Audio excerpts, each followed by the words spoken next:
दिवाली आने वाली थी। गांव रामनगर में चारों तरफ हलचल मची हुई थी। कोई मिट्टी के दिए बना रहा था, कोई घर रंग रहा था, कोई मिठाइयाँ तल रहा था।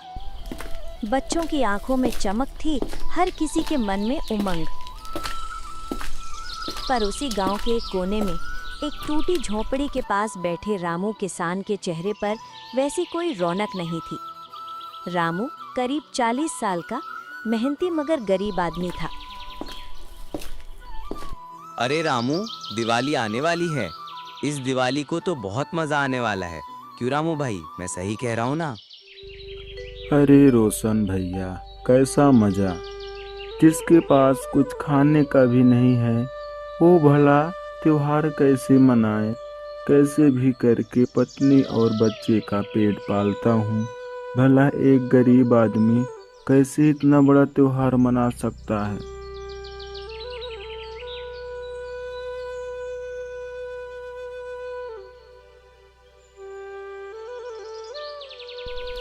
इतना बोलकर रोशन वहां से चला जाता है। रामू किसान के पास बस आधा बीघा जमीन थी और उसी में वो अपने परिवार का पेट पालता। पत्नी सीता और बेटी गुड़िया के साथ गुजारा करता था। रामू ने धीरे से कहा, जैसे डर रहा हो अपनी ही बात से। सीता, सबके घरों में इतने दिए जलेंगे, मिठाइयाँ बनेंगी और हमारे घर में कुछ भी नहीं होगा। अरे तुम इतना मत सोचो, हमारे पास दिल की रोशनी है, बस वही काफी है, और हमें क्या चाहिए। रामू हंस तो दिया, पर उसके मन में कुछ चुभ गया।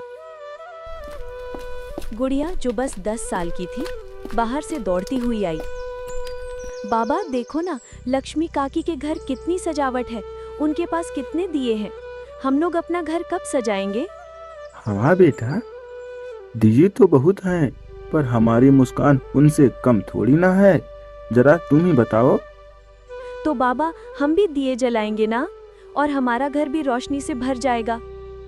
क्यों नहीं बेटा, जरूर जलाएंगे। पहले कुछ कमाना पड़ेगा, तभी तो तेल लाएंगे, तभी तो हम दिवाली मना पाएंगे। अगले दिन सुबह सुबह रामू अपनी पुरानी साइकिल उठाकर बाजार की तरफ निकल पड़ा। गांव के रास्ते पर धूल उड़ रही थी, दूर दूर तक खेतों में लोग फसल काट रहे थे।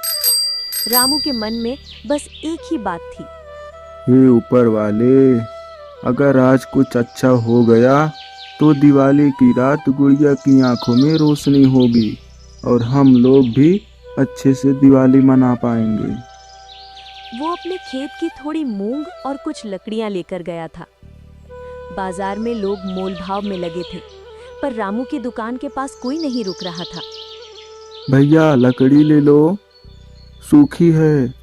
नहीं भाई, हमारे घर में तो गैस चूल्हा है, लकड़ी की तो कोई आवश्यकता नहीं है। भाई तो मूंग ले लो, बहुत स्वादिष्ट है, आप एक बार खा कर तो देखना। अरे मैं तो कहीं और से लेता हूँ। रामू के चेहरे का उत्साह धीरे धीरे उतरता गया। दोपहर होते होते वो बस कुछ सिक्के ही कमा पाया। थका हारा रामू जब घर लौटा तो सीता ने पूछा, क्या जी, कुछ बना? आपका चेहरा कैसा उतरा उतरा सा लग रहा है। रामू ने सिक्के दिखाए। बस इतने ही पैसे हैं, इसमें तो तेल भी नहीं आएगा सीता, बताओ अब मैं क्या करूं। कोई बात नहीं, दिया ना सही, हम मिट्टी का छोटा दीप बनाएंगे। रोशनी दिल की होनी चाहिए, बाहर की नहीं। गुड़िया पास बैठी थी, उसकी आंखों में थोड़ा दुख और थोड़ा सपना था। बाबा मैं भी दिया बनाऊंगी। माँ तुम मिट्टी दो ना, हम सब मिलकर दिए बनाएंगे।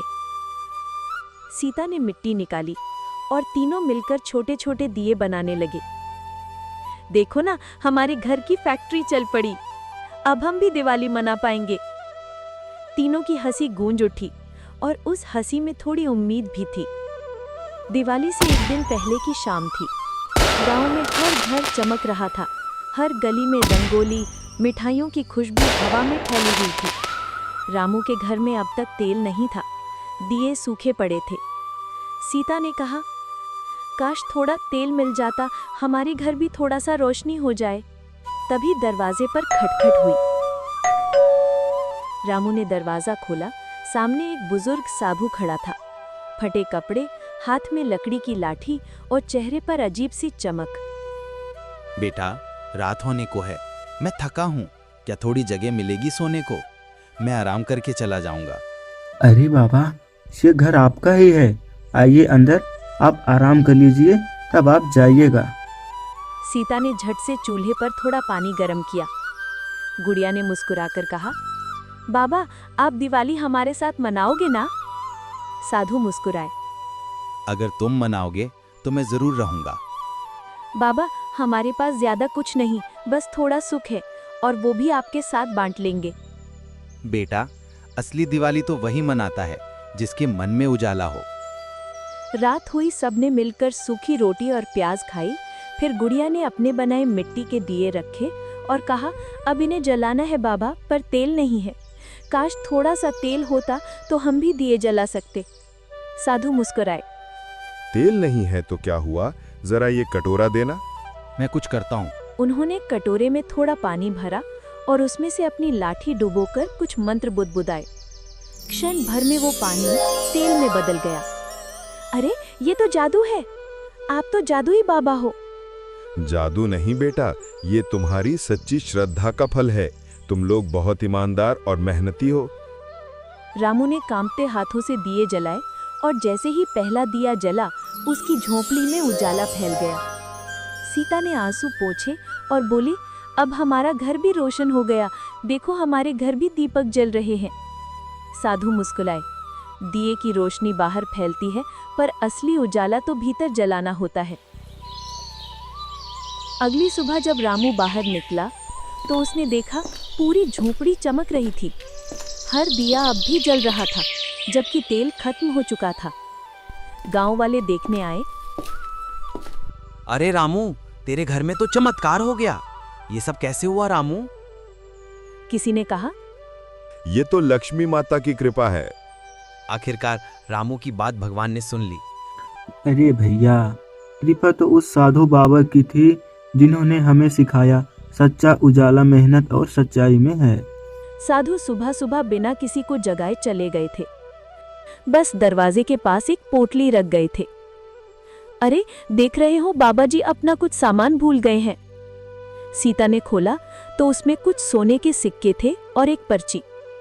ये तुम्हारी सच्चाई की कमाई है, इसे अपने गांव के भले के लिए लगाना। रामू की आंखों से आंसू बह निकले। उसने कहा, देखो सीता, हम इन्हें अपने घर के लिए नहीं, पूरे गांव वाले के लिए इस्तेमाल करेंगे। कुछ ही दिनों में रामू ने उन सिक्कों से गांव के मंदिर और स्कूल के बाहर दिए बांट दिए। हर गरीब के घर में अब तेल और मिठाई थी। गुड़िया ने हंसते हुए कहा, बाबा, अब तो सबके घर में उजाला है, देख रहे हो? हाँ बेटा, क्योंकि सच्ची दिवाली तब होती है जब हम दूसरों के घरों में भी रोशनी बांटते हैं।